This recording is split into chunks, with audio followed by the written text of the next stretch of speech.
What's going on, everybody? It's your boy Boom back at it again for This Is 50 Minute. We got a very special guest, one of the most iconic individuals you will know in music, period, just for his take charge attitude, his business acumens, everything like that we have followed for so many years now, and quoted a lot of his statements that he's made over the past year or past into his music career. But we got Dame Dash in the building today, and we want to talk about his new relaunch for his platform, Dame Dash Studios. So, Dame, let us know what you got going with this relaunch. Well, let's see what's playing in the background. So, I launched the streaming service like last year, and my dream's always to have a television network and a streaming service. But my innovation is that I actually do everything myself. I don't outsource. So, the streaming service has a point of view. But my ultimate dream always made logical sense when I'm doing movies like State Property, which was Purpose, where I do the movie, I call it State Property, I put the music in it, I put the clothes in it, it just becomes the commercial. So I would always be like, damn, I wish they could just buy it from me while they was watching it. So now what I've done is I've relaunched the app, and it has a lot of different, new functions, but the one that's very innovative or that's obvious is that while you're watching, you can buy what you see without disengaging. And, that's always been my dream.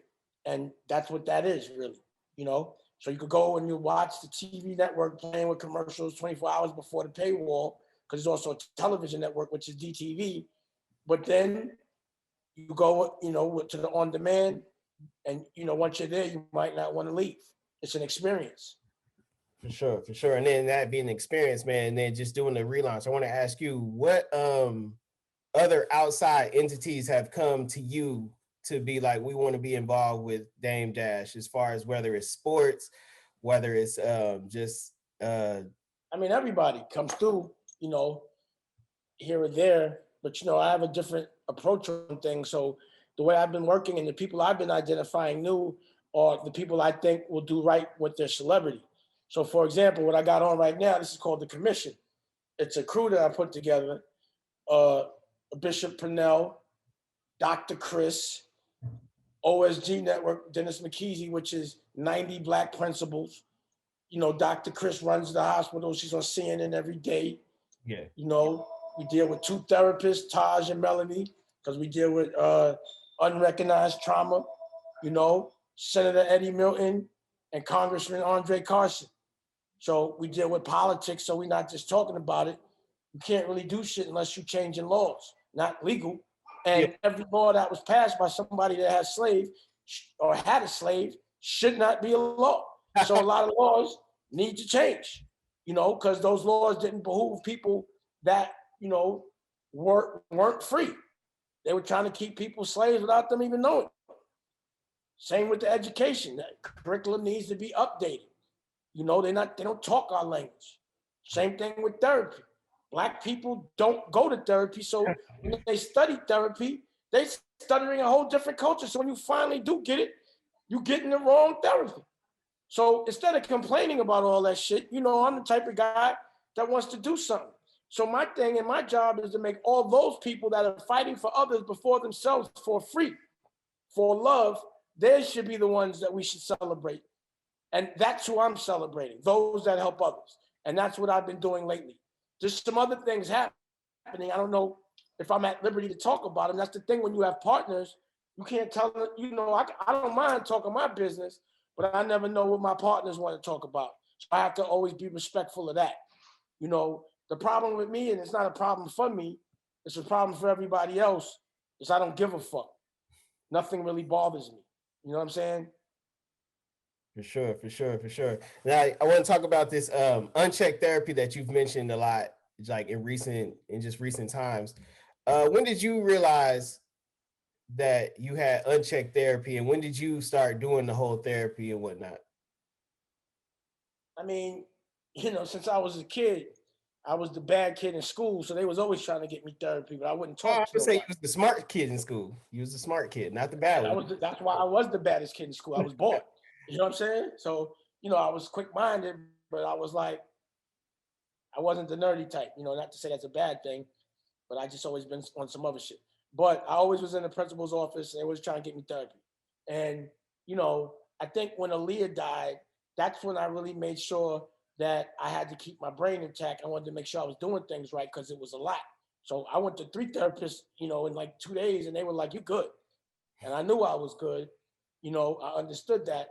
But since then, I've always known that it's always important to me to have some sort of consultant, someone that doesn't have, you know, a dog in the fight, that can objectively give you an opinion on what you're doing and based on case study. So on a professional level, if you carry yourself like a business, you will always have some sort of consigliere or somebody that's watching, that's, you know, doing it without emotion. So I think it's good for everyone to have at least that, especially when you're having conflict with somebody. You know, when you argue with somebody, it's just you and that person. They say the dumbest shit in the world because there's nobody to say, yo, that was some dumb shit. So you can't get anything done. So when you have like almost a referee with some brains, it's like, nah, that's a little stupid. Let's not do that. You know, you gotta, you know, that. And then, you know, there's accountability. You ain't gonna say the same things. You know what I mean? So I just think it makes sense. And, you know, as a child, or at least a teenager, I remember seeing people get shot in the head and their head swell up and all kind of wakes. And to the extent that, you know, I'd be with my friends, well, I got to go to a wake. I'd go to wakes with my friends for people I didn't know, and then go to school and no one asked me if I was on. It's not normal to be seeing motherfuckers get shot at that age. You know, like I'm from, you know, other cultures don't go through that so much for survival. It's not their normal. Like I've seen some people, like I remember my girl was talking about this dude, like, oh, he's been through a lot. He saw somebody got shot and that fucked him up. I was like, I see niggas get shot like every day one summer. What are you talking about? That's not gonna fuck me up. So, you know, trauma is all relative to the person and how they perceive it. But at the end of the day, damn near everybody, black, white, or whatever, is fucking depressed and taking pills, you know, the blue pills, whatever them pills is. Like, I'm not even from a generation where shit like this is normal. So, you know, I think that people need to recognize the trauma. They have to understand where it comes from and then isolate it and deal with it. And sometimes you got to get dark by recognizing it to get to the light. So, yeah, I got a television show called Healing is Gangster, and Taj was just about to get his doctrine, you know what I'm saying? Like, killing it like that, but he's one of us. It's not like you're talking to a therapist. It's like you're talking to your man. Yeah, And he been through all the shit and more than anybody been through. So, you know, I love to set the path, and I love the fact that when I start talking about shit, I see industry change. So I feel like the Wiz. When I say something, maybe not everybody's listening, but the people that are going to do something do listen, even if they're doing it anonymously. I see you listening. for sure, for sure. Now everybody knows, man, that you've been very influential as a businessman, and you've inspired, not even inspired, but you've pretty much created a, a whole generation of millionaires. Like it's not people in the last 2 decades that can say like they didn't learn from Well, you. billionaires too. Facts, My honor roll got billionaires on it. facts. But I want to know, man, as far as that, how did you, as far as it goes with the new or with the new relaunch, is there any shows that you will introduce to us about that talk about, you know, wealth and talk about the Oh yeah, hustle? yeah. There's Health is Wealth, which is my girl's show, and it's about taking care of a type 1 diabetic and being vegan and cooking and, you know, all the things that is yoga. Again, there's the therapy. There's the Dash Diabetes Network, which, because I'm type 1 and our culture usually gets the innovations last, you Yeah. know, I've broken past a certain social economic class. But I'm gonna make sure everybody that was with me before knows everything I know as soon as I know it. You know, information is key. So Dash Diabetes Network, again, there's the commission, which is all those things we spoke about that are, you know, relevant right now. And also OSG Network is on there with the meetup and all these principles that have programming and, you know, everything that you're watching, you're learning, you know, reapproaching how we digest information and doing it in a way that makes it, you know, that behooves us, not them. So, you know, that's there. We went to TV show, like, so we run around the world, smoke weed with like-minded people and do art. So we went to Jamaica, you know, ran up a Judgment Yard with Sizzler, and went to China and Thailand and, you know, all that type of shit. And then there's scripted TV shows like um, Dress to Kill, you know, And that shit is hard. I can't explain it. You got to check it. And then there's movies, you know, like Honor Up, that have been in theaters getting award-winning movies that I made out my wallet, you know, and that's what this is. It's just, you know, programming or deprogramming with a point of view. And if I'm going to entertain you and make money off you, it's going to be off of you becoming better, evolving, you know, and that's what it is. Dusko, Governor. For sure, for sure. Now, speaking of fashion, man, and Dress to Kill, man, we got to know, man, like you said a long time ago on MTV that you never wear the same, you always wear a new pair of socks and always take them off the tag, man. We want to know, do you still do that to this day? Fans want to know that. Like true Dame Dash fans want to know that. Now before I pop tags every day on the socks, but now I make all my socks. So, you know, here we go. That I got on. You see it? Yeah. Black Guns. Here. You know. So I make all my socks. You see the DD on it? Yeah. So my new stunt is I don't wear other people's socks unless I make them. I don't wear them. So, you know, you have to evolve your stunt. I can't be doing the same stunt I was doing 15 years ago. That's easy. It's not a surprise. Here it is. I don't wear any other person's socks but my own. Unless I make them, I don't wear them. Unless I own the company, I'm not wearing them. That's the new stunt. No doubt, no doubt. What about as far as menswear? What about suits and whatnot? I mean, obviously you got make your my own suits. Yeah, hell yeah. You kidding? I design dress shirts, my own suits, never off the rack, you know, always cut and sew. I trained in Savile Row in London on suit making. So I'm very educated in fashion and how to make shit. I don't like other, you know, like I look at certain, like when somebody wears a certain kind of suit, it kind of cracks me up sometimes because they be so behind, I think they so forward. I be cracking up. It's funny, but that's me, you know. Hey, for sure, for sure. Now, good taste is priceless, bro. To me, if you have a stylist, you're not fresh. Oh man, you just called out everybody in rap though. They all got stylists. I mean, if somebody buying your undershirt, if somebody telling you how to dress, how are you fresh? That's like somebody writing your rhymes. That's true. That's true. Nobody tells me what to wear. I'll be like, yo, go get me some undershirts, go get me some underwear, you know. But other than that, not only am I picking my own clothes out, I'm making my own clothes. You know, nobody tells me what's in style. I mean, that's not real to me.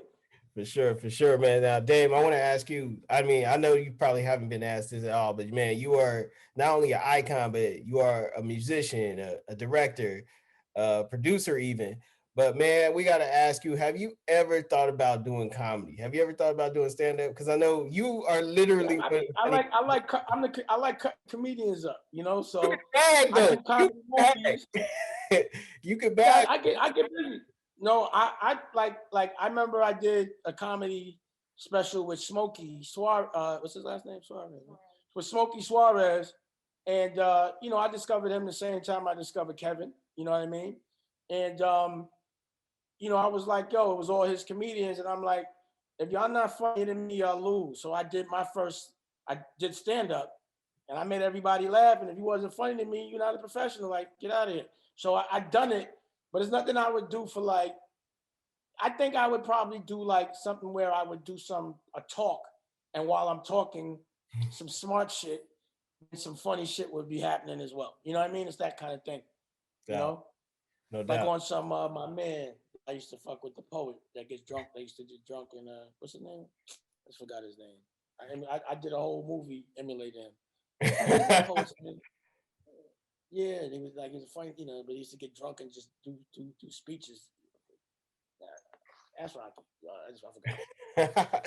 For sure. Now, even as a director, man, just with comedy, with comedy, you've always had that strong comedic presence in every movie that you've done that has been now a cult classic. Is it? Do you plan on bringing back any of those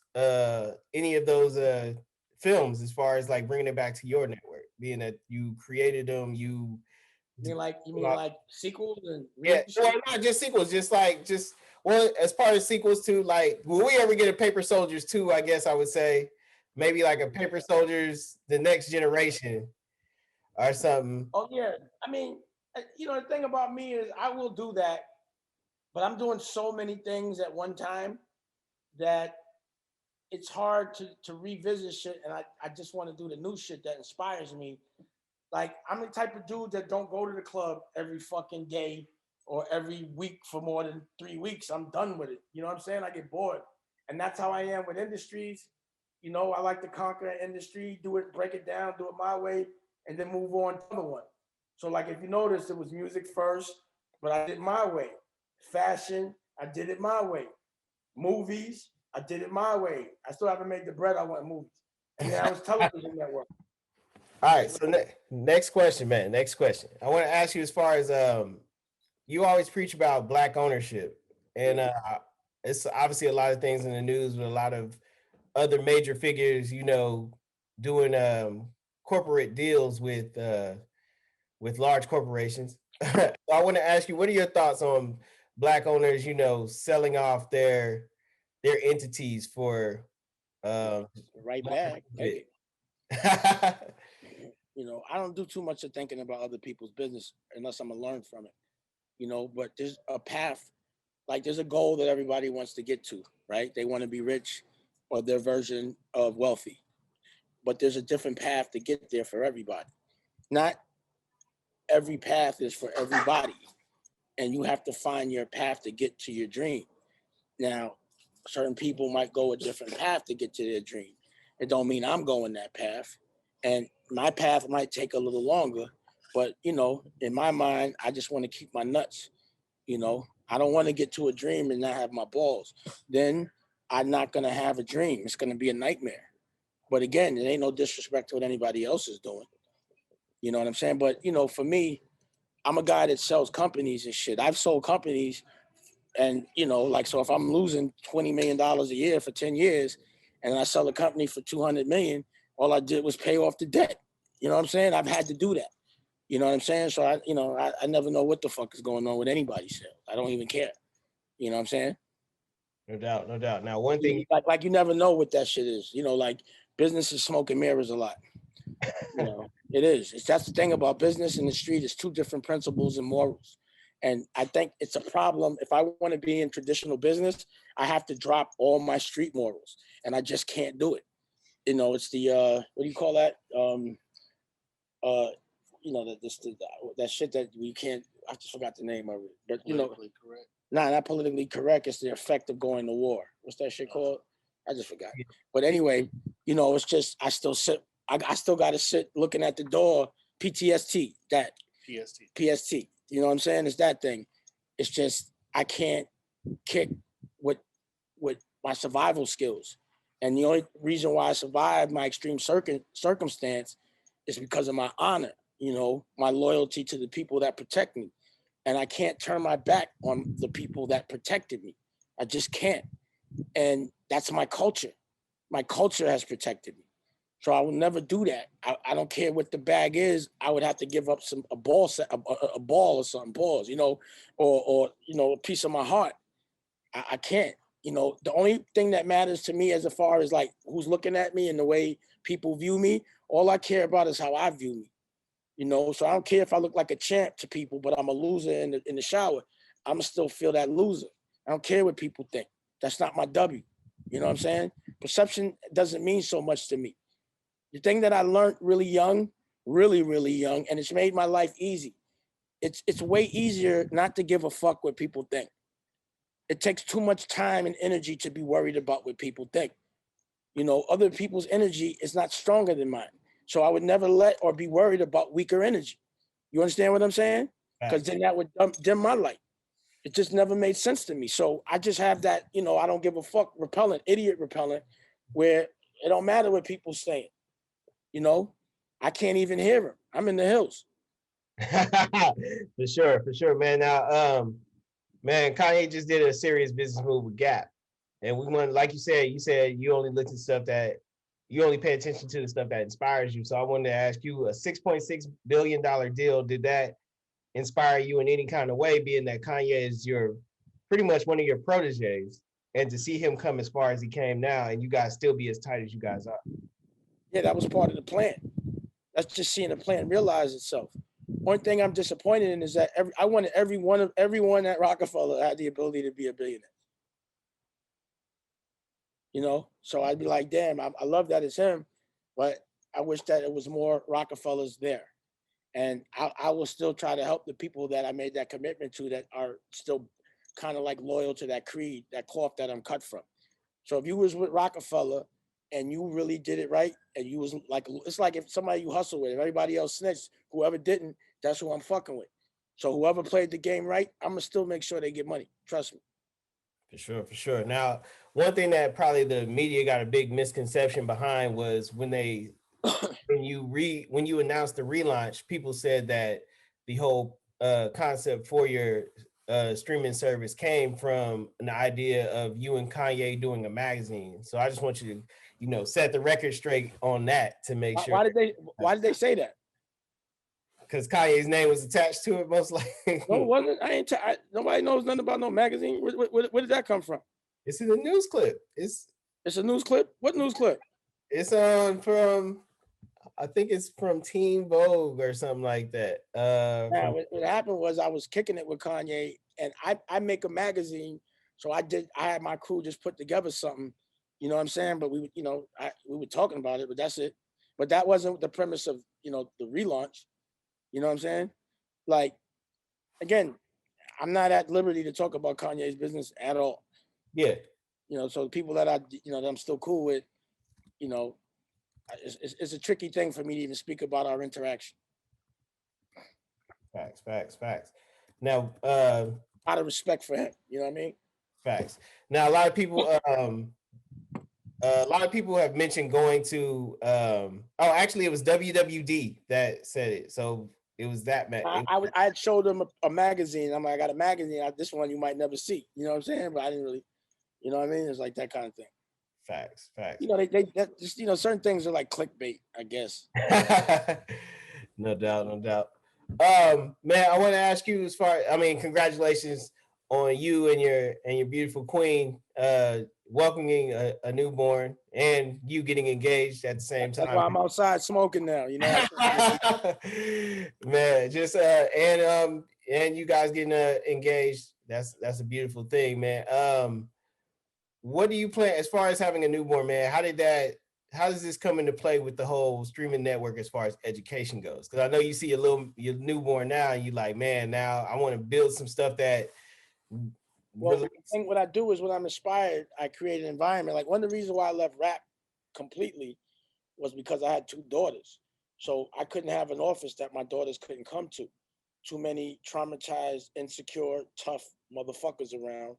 And I'm not going to have that energy around my daughter. I did everything I could in life to protect them from that. So, that's why I started opening up the art galleries and so on and so forth. So with being with 100 principals, you know, Rocky has been kicking it with them about from the womb to 3 years old. She even wrote a syllabus, and we're making a curriculum right now, which my son, he's 4 months old and he's potty trained. This shit is ridiculous. I went through 2 diapers in fucking 4 days. This shit is crazy because this shit is never not 4 days, like a day. You know what I'm saying? And it's because he just went to a potty straight for 4 days. He hasn't taken the shit in his diaper in 4 days. It's because of the curriculum. This is the time. Like being a better parent makes a better child, which makes a better parent. So it's like, training as a parent, and that content is now revolving around that. She just did a book, a children's book, which will animate. And I've been doing like sort of like this series with my daughter, Tallulah, who is 12 years old, and it's like cliff notes of books, and so a lot of what I'm doing is education, and it's because that's what I'm about. I'm a real stay-home dad, which I would suggest everybody do, at least for the first 6 months. Just stay home with your baby. You know, it's the illest, most gratifying. It's priceless. It's time that you can't ever buy it back. Every second they get older and they change, and it's yours. If you love yourself, you want to be around something that you made and make sure it's protected, and grow and evolve with it, or him or her. So I would suggest that you make an architect your life where you can spend time. And during the pandemic, I think people have understood how to make money from the house. But I've been doing that for 10 years. I figured residual income out. I literally retired at 35, and I've been doing whatever the fuck I want ever since. And people don't understand, like, yo, you got pushed out the industry, or but what industry? Nigga, I don't sell nickels. Fuck you mean? I became the plug at 35. I'm done. I became Pablo. Now I'm, Billy Pablo the third. I'm making rock music and shit just because I feel like it. I'm doing education because I love to love. And that's the currency I'm chasing. Being rich is the amount of love that you can give and the amount of love you can receive. That's wealthy. So if you got to make money by not having any love in your life or being around people you love or helping people you love, you fucking broke to me. Because the only thing I feel like that you could take with you when you die is love. So the people I've lost, like in Aaliyah, I feel them every day still. So that currency is the only currency that counts. Because that transcends all dimensions. That shit works everywhere. And if you don't have that, I think that's the test of being on this planet. You're tested to see if you'll look away from love. And I just never do. I'm gonna make a record. I don't look away from love. I'm gonna do one of those. It's like some old disco shit. I don't look away from love. You heard it here first.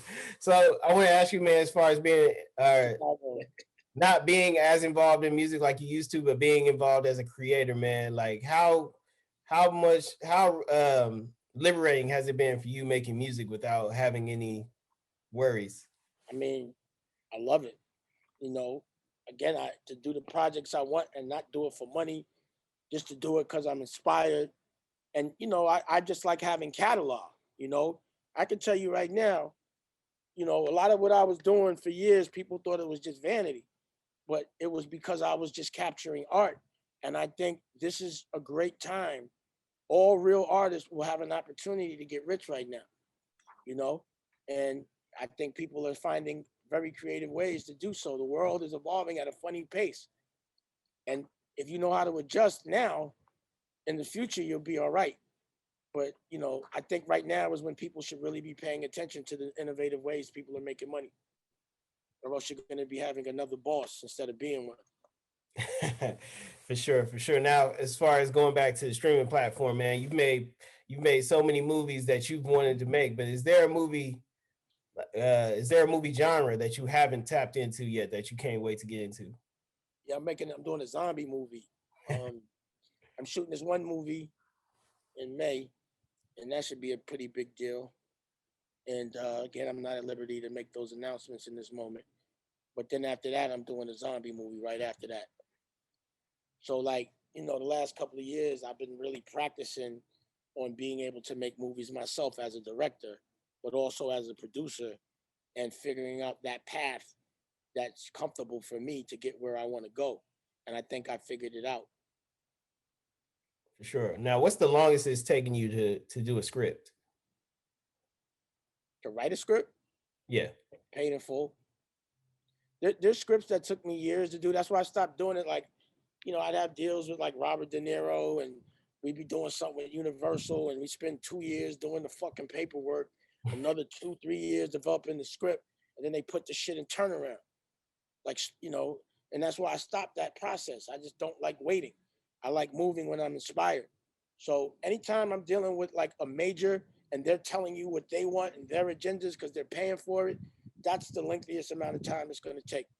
Because for me, no script really, when you shoot it, is rarely what was on that paper. You know what I'm saying? It always changes on the set. No doubt, no doubt.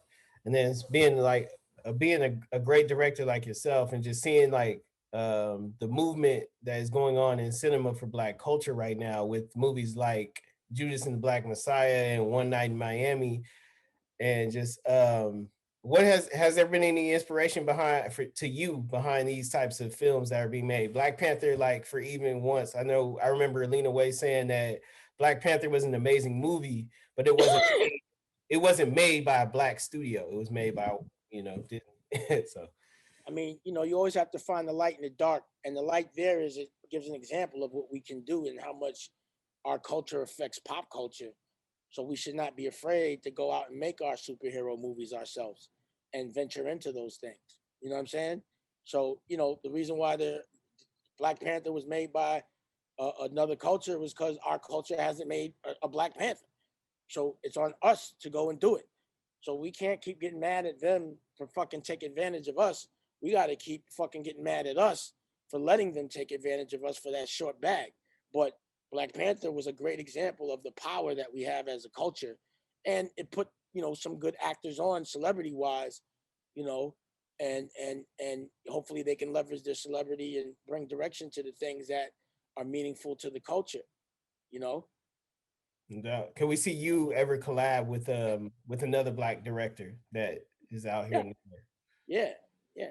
Like I talk to Nate Parker a lot, you know, he's been like, and I got to give him props for that because there's other directors that I've reached out to for information and they've just been straight.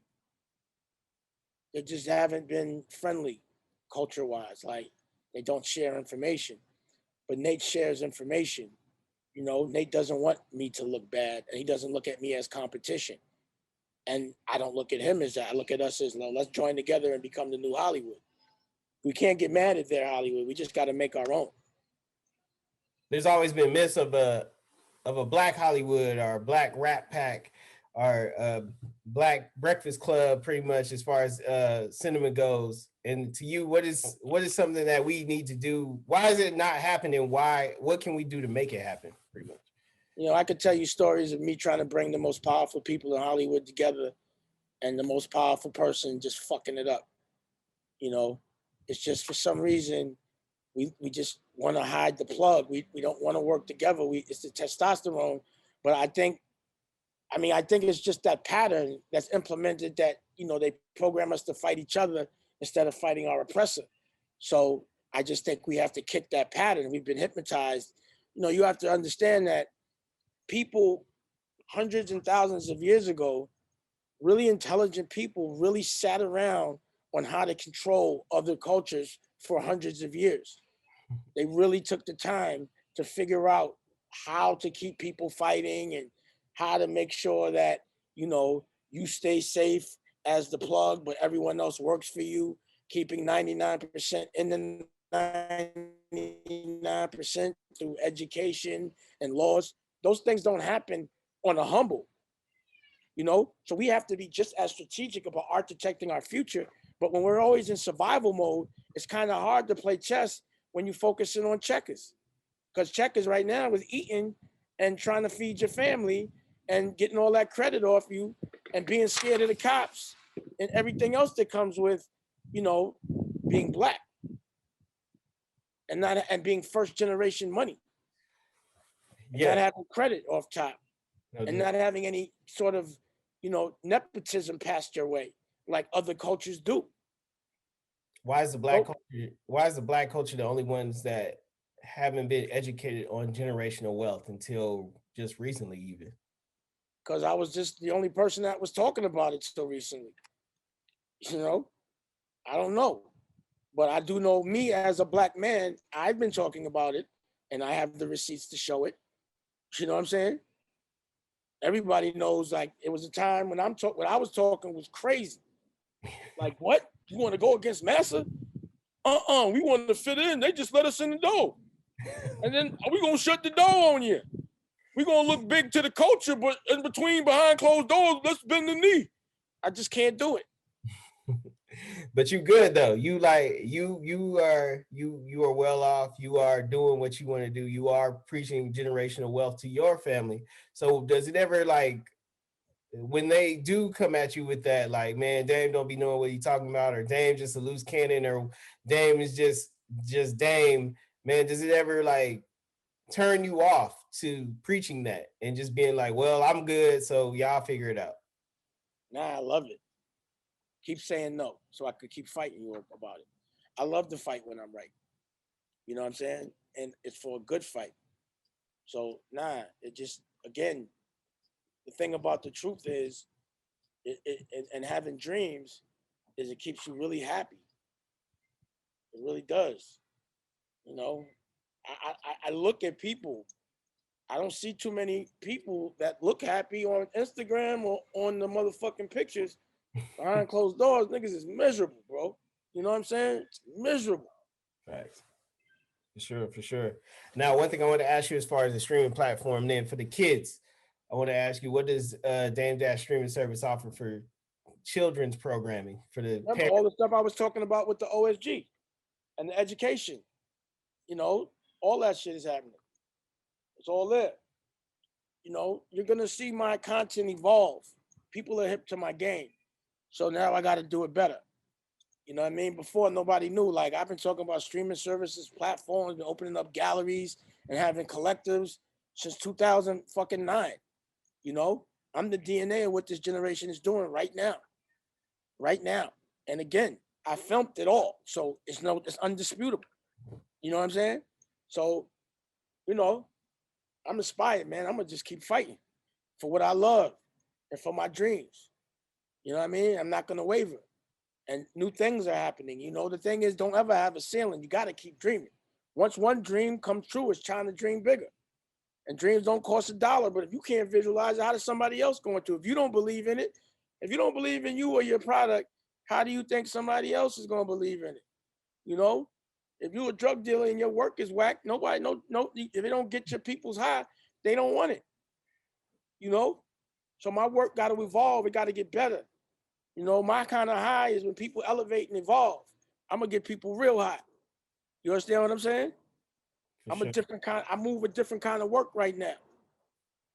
for sure, for sure, for sure, man. Now, like you said, the streaming service is available on three television outlets, right? Correct, like in Well, Charlotte and I'm launching them initially in LA, New York, Atlanta, and Chicago, and I'm also gonna launch it another place. I'm gonna surprise y'all real fast, but you know, I'm gonna be launching all over the. That see, I got a sales. It's on him really.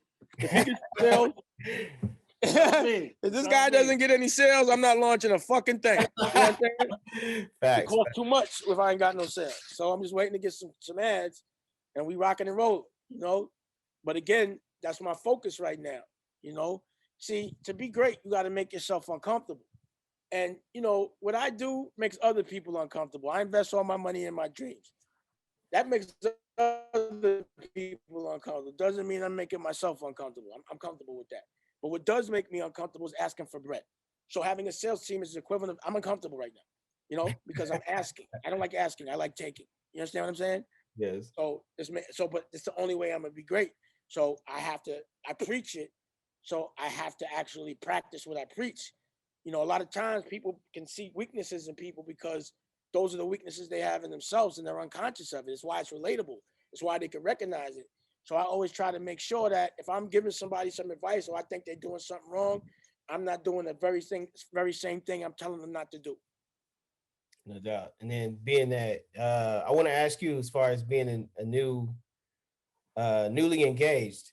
I want to ask you what is some advice that you would give to couples as far as doing business together. What are some advice that you would give to them? Well, that's my model, you know, because when you fall in love with a woman, why would you want to leave her every day for 8 hours? You know, you want to be with her all day. And I don't understand dudes that be happy to be like, yo, I get to leave my girl. Nigga, why is she your girl if you don't want to be around her? You know what I'm saying? That's not your girl. Your girl is your best friend. You know, you don't want to play games and want to leave her. So you also don't want your woman around another dude for 8 hours of the day. You feel me? Or having another nigga telling her what to do for 8 hours of the day. You know, that's like, oh, that becomes your husband for 8 hours of the day. He tells you what, not to say tells you, but like, that's worse than that. I couldn't have nobody telling my woman what to do. You know what I'm saying? So, you know, number one, when you work with your woman, y'all always on a date. It never feels like work. And when y'all build things together, y'all both rooting for each other. So when I say I'm winning, she's winning. When she winning, I'm winning. And we promote together. So that's why I can be a stay-home dad.